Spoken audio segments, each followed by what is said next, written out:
Thank you very much. Tonight we're looking at Australian geological evidences for Noah's flood. When we turn to the book of Genesis in chapter 7, we read of an event called Noah's flood.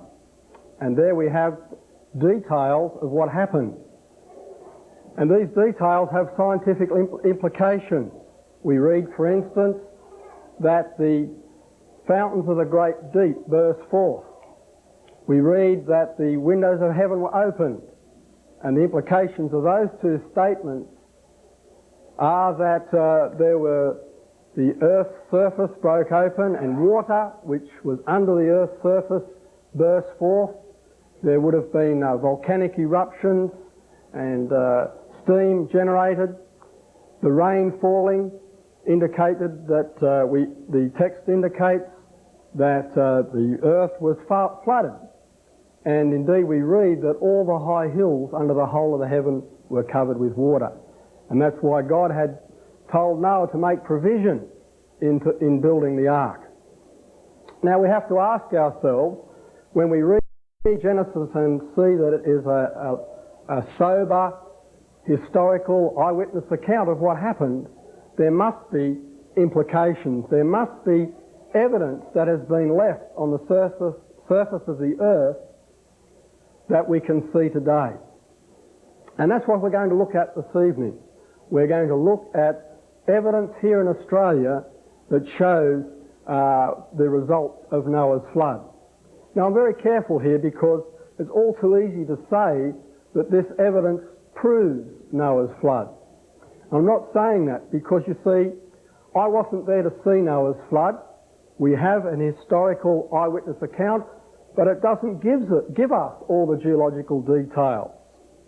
But what we can do is when we look at the geological evidence, we can see that it is consistent with the description that we have there in Genesis.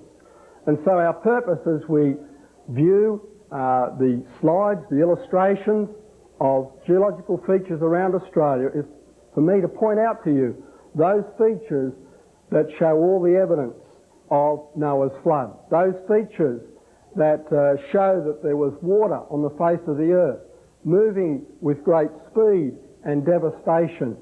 And the evidence is there in the rocks all around Australia. So let's begin in Central Australia. That's a good place to start. We have a very important feature in Central Australia, Ayers Rock. And you'll notice that Ayers Rock is roughly 350 kilometres from Alice Springs. Many people think that Ayers Rock is just outside of Alice Springs. It's not. It's quite a distance, 225 miles or 350 kilometres in a direct line. And Ayers Rock stands out there in the desert, surrounded by the flat desert plains. It's truly an awesome sight. It measures roughly 9 kilometres round its base and rises some 350 metres. That's over 1,100 feet from the flat surrounding desert plains. Now, of course, the Aborigines in Central Australia have known of Ayers Rock for many years, but it's only been over a century since European explorers discovered Ayers Rock. Now we need to understand something about Ayers Rock before we can discuss the geological evidence, and that is this. Many people think that Ayers Rock is like a big boulder that sits out there in the desert, in the middle of the sand. You know how you go down to the beach and you find pebbles washed up on the seashore, and you can pick up the pebble and there's sand underneath it. But Ayers Rock is not like that. As you can see in the diagram here, this is a diagram as if we'd taken a knife and cut through the Earth's surface. Ayers Rock, what we call Ayers Rock, is really the tip of an iceberg, so to speak. It's a very large outcrop, and there's more of the same rock underneath, and it's shown very clearly on that diagram. Indeed, there's more of the same rock under the desert sands surrounding Ayers Rock. Now, you will see on this diagram that I have drawn those lines almost vertically. I've done that for a reason. Ayers rock is made up of a particular type of sandstone, what geologists call a sandstone. All that is grains of sand that have been cemented together to form a hard rock. And this sandstone is in what we call beds or layers. And what has happened is that these layers have been tilted up by earth movements, so that today, when we look at Ayers rock, these layers are almost standing vertically out of the ground. And so that's why I've drawn these lines in the diagram, to indicate those layers of sandstone that make up Ayers rock. Now, because those layers are standing almost vertically, we can actually measure how thick those layers are. And when we do that, we discover that we have layers of sandstone that are 2,500 metres thick. That's 2.5 kilometres thick. That's over 1.5 miles thickness of sand that has turned into rock. You'll agree that that's a lot of sand. But when we also take into account the sandstone, the layers under the sand, the desert sands around Ayers rock, we discover that the total thickness is of the order of 6,000 metres or 6 kilometres. For those of you who can only remember the old scales of measurements, that's almost 20,000 feet. Again, that's a lot of sand. Now, just to show you how this looks, here on this photograph, you can see those lines on the surface of Ayers rock. Those lines represent those layers, breaks between those layers that I had drawn on the last diagram. And again, you can see how those markings on Ayers rock show, on the surface of Ayers rock, show the outlines of those almost vertically standing layers of sandstone. Here's another view. You can see a little closer how erosion has tended to erode out those breaks between those sandstone layers. Well, how did Ayers rock get there? How did the sand that formed the sandstone that has been carved out to make the shape that we call Ayers rock, how did it get there? Well, geologists believe that 550 to 600 million years ago, there was like a large inland sea in central Australia. And rivers carried grains of sand a distance of 100 kilometres or 63 miles into this inland sea. And gradually the sand grains began to fill up this depression, this low-lying area in central Australia. And they believe that this took many millions of years. The reason they believe that is because they believe the rivers that carried the sand were very similar to rivers that we have here today.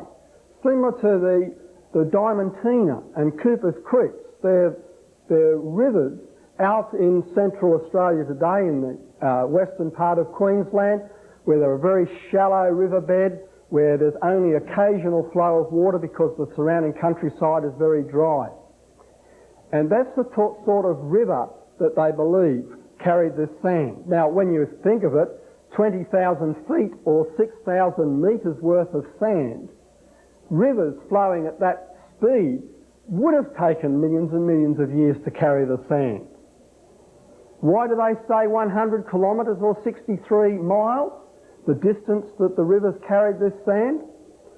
Well, what they have done is they've studied the sand grains that are now in the sandstone, and they identified the mineral grains.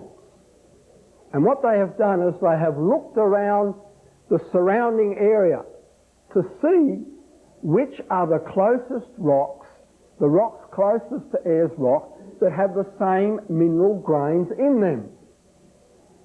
And the closest rocks with the same type of minerals in them is a distance of 100 kilometres or 63 miles away.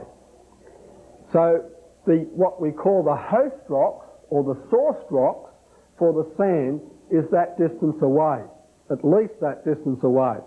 And they believe it's to the south in the Musgrave Ranges area of South Australia.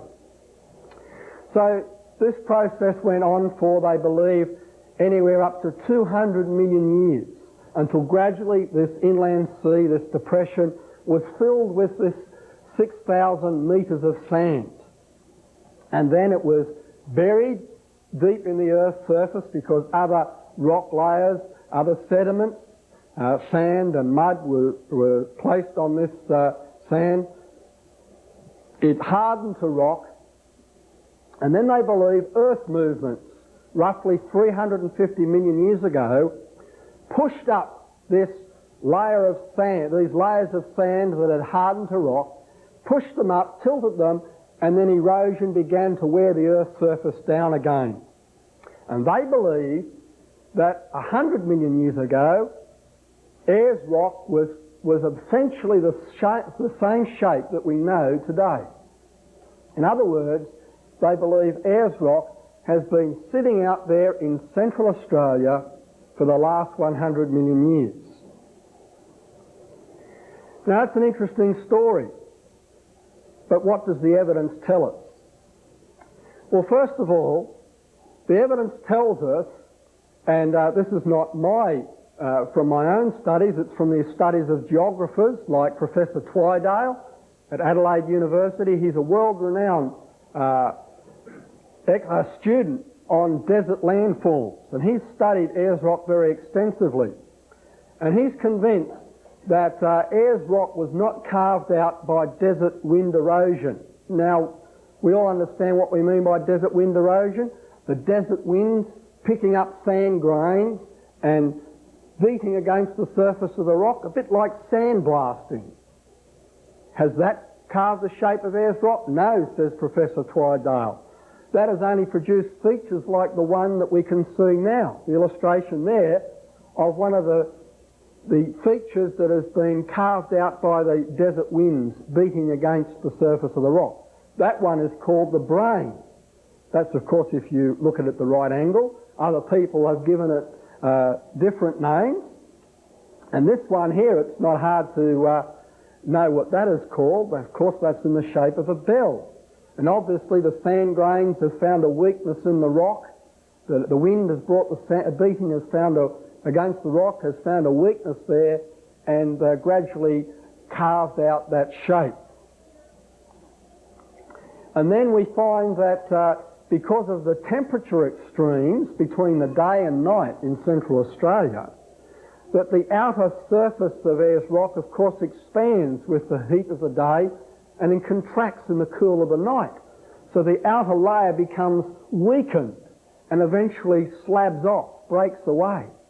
And so we see features like this one here, where you can see some sky between the surface of Ayers Rock and this slab that's breaking away. The Aborigines call that the kangaroo's tail or the digging stick. But Professor Twydale and his colleagues are adamant that these processes did not carve out the shape of Ayers Rock. In fact, they believe that Ayers Rock was carved out by water erosion. And that's an interesting discovery, as we'll come back to a little later on. But I want to look more closely at this sand that makes up Ayers Rock. Geologists can study rocks under a microscope. And on the screen there you can see now what the sandstone which makes up Ayers Rock actually looks like. How do we achieve this? Well, it's rather simple, really. We take a rock sample, we cut it with a diamond saw until we have a thin slice, We then glue that thin slice of rock to a glass microscope slide, and then it is ground until it's paper thin, 30,000th of a millimetre thick. And so the light can be passed through it, and we can study it under the microscope. And there are three simple observations that we can make from looking at such a rock sample as the one you see before you. Now, I could have chosen any rock sample from Ayers Rock. They all show the same three features. And these three features tell us that the story of millions of years of slow processes is false. The evidence does not indicate that at all. What does the evidence indicate? Well, firstly, we notice that in the top right-hand corner of the illustration, you can see a very large grain. Actually, that is two crystals of a mineral we call feldspar. And they're joined together so that they're virtually mirror images of one another. Now, that's only for those who are interested in those details, but what is so special about these particular crystals of this particular mineral? Well, this mineral called feldspar occurs at Ayers Rock. It consists of up to 50% of the sand. Up to 50% of the sand is this particular mineral. And this mineral, we define, is quite fresh. The crystals are quite shiny. We can actually see these crystals with the naked eye. You pick up a sample of Ayers Rock sandstone, and you can see these quite large crystals. And you let the light shine off the surface, and they're quite shiny. And we say that they are fresh. There are not very little alteration due to weathering. What's the significance of that? Well, this particular mineral is very susceptible to weathering, particularly in a hot, humid climate. Under those tropical and subtropical conditions, this mineral decomposes very rapidly to clay. And we all know what clay's like. It can be quite soft, and it's quite easy for water, for rain and running water to erode it. Now, if Ayers Rock has been out there in Central Australia for 100 million years, because that's what the story that most geologists tell us. They tell us that it's been out there in Central Australia for over 100 million years at the Earth's surface. And we already know from the geographers that conditions in Central Australia in the recent past, even in the recent past, have been hot and humid. So under those conditions, all the feldspar, all that mineral, all those mineral grains in the sandstone at Ayers Rock should long have since turned into clay.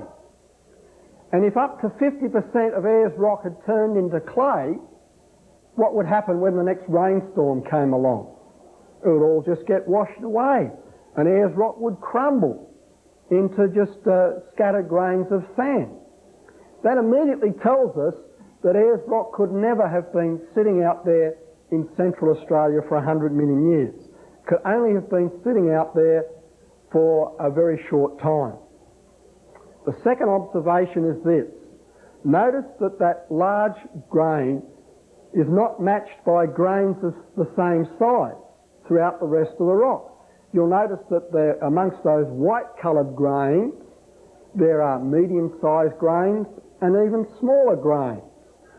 Actually, the white grains are the mineral quartz or natural glass. They are the grains that we normally find in sand. So we see that the grain sizes are all different. What's so special about that? Well, geologists call a rock that has all those grains, the grains of different sizes, we say that the rock is poorly sorted. What do we mean?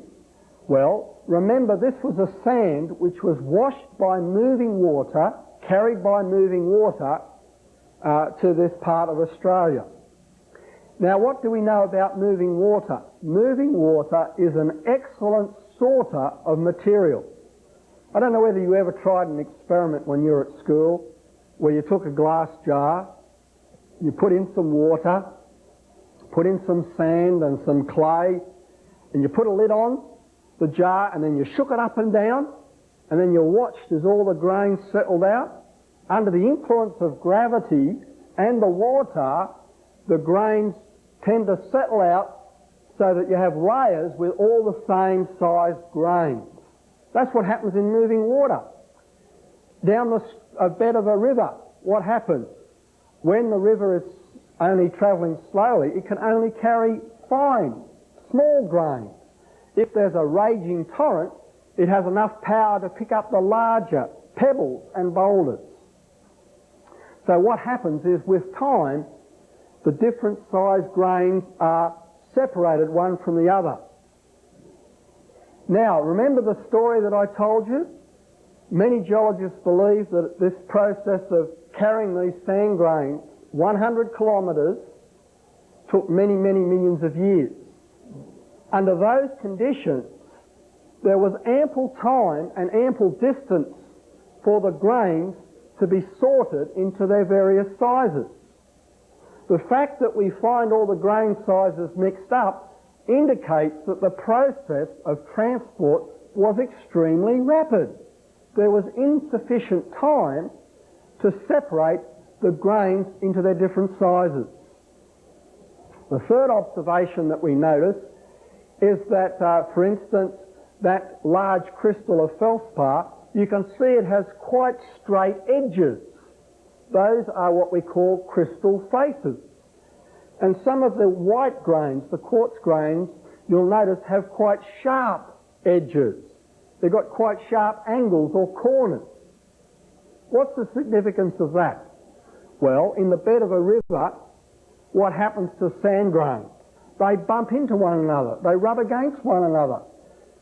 The sharp edges get knocked off. And it isn't very long before all the grains are smooth and rounded. Remember, they talk of millions of years of slow processes. Under those conditions, all the grains in this sandstone at Ayers Rock should have long since been rounded. The fact that we find them not rounded but jagged also indicates that the time of transport was extremely rapid. How rapid? That's the next question we need to ask ourselves. Well, I believe the evidence indicates that it was not a matter of thousands of years, not even years, probably only a matter of a few hours. How do I know that? Well, we've studied, even in recent years, similar sorts of processes. Back in 1929, there was an earthquake in the North Atlantic Ocean. And at that time, telecommunications were via undersea cables. And following the earthquake, there were some 11 transatlantic cables going from New York across to England. Over a period of several hours, these telecommunications cables were successively, one after the other, broken. And what happened is that there was sand and mud had accumulated off the coast of New York, off the mouth of the Hudson River. And when the earthquake shook the Earth's surface, that sand and mud, mixed with water, began to slump down into the deep parts of the ocean. And as it went further and further out into the ocean, it gathered speed and went as fast as 70 miles per hour. And in a matter of hours, it spread all out over the deep ocean floor on the North Atlantic Ocean. Now, the reason why they know it was that speed was because they could time from the breaks, when the cables, each of those 11 cables broke, was the time at which this, what they called a turbidity current, reached that point, reached that cable. And that's how they arrived at the figure of 70 miles per hour. So, putting all that information together, we need to ask ourselves, what amount of water is capable of carrying 6,000 metres worth of sand, or 20,000 feet of sand, a distance of 100 kilometres in a matter of hours. Because that's what we're talking about to form the sand which makes up, to carry that sand which now makes up Ayers Rock. You're talking about a lot of water, aren't you? Moving very, very rapidly. You're talking about at least 6,000 metres of water.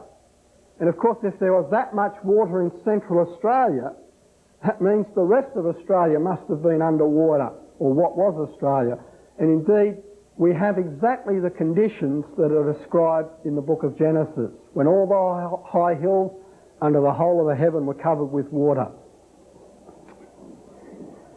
Now that means that after Noah's flood, after or at the close of Noah's flood, remember what I'm saying here is that the evidence indicates that all that sand was carried rapidly and put in a great big heap there in Central Australia, in layers that we can see today.